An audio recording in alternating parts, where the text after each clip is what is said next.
We just referenced the regional bank ETF, the KRE. It's been about 6 months, half a year or so since the collapse of SVB. We've had what I'll call an interesting cycle for banks and financials since then. In your mind, where are we at on that cycle? Have we bottomed and now we're rising? Yeah, I mean, clearly we would like to think we bottomed in May. I mean, we're only about 10 to 12% off the bottom we saw in early May after First Republic failed.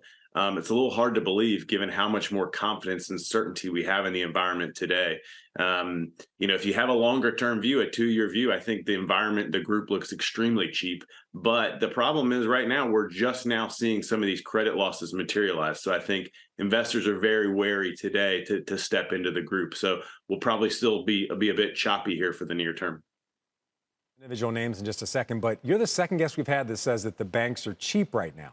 So I think you're saying they're cheap based on their historical valuation, but is it time to rethink the banks? Yeah, it's a good question. I mean, at these levels, you look at the European banks, maybe they don't look quite as cheap. And without an M&A cycle, it's hard to justify some of the multiples that we've traditionally had on a book value basis. But I mean, look, from an earning stream perspective, we're trading at a much greater discount to the S&P than we traditionally have. We just need to have certainty around those earning streams. We need to know that we're not going to have massive credit losses and any huge hiccups to the income side. And I think once we get to that level, whether that's 1, 2, 3 quarters down the line, that valuation will become highly attractive to investors. You just mentioned the credit cycle right now. So where are we at when it comes to the credit situation? Has it tightened as much as expected based on the reports you've seen so far? I mean, tightened, yes. I mean, in the sense that banks aren't lending nearly as much as they were 6, 12 months ago. And it's tightened both on the supply and the demand side. But we haven't really seen much in the way of losses yet. I mean, we're starting to see, quote unquote, one-offs at this point.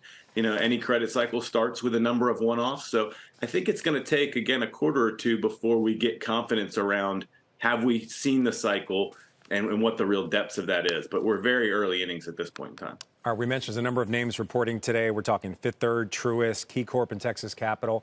Of the banks reporting today, is there one that you think investors need to watch to really get a sense of where we're at in the regional banks, or is there one that you have as a top pick?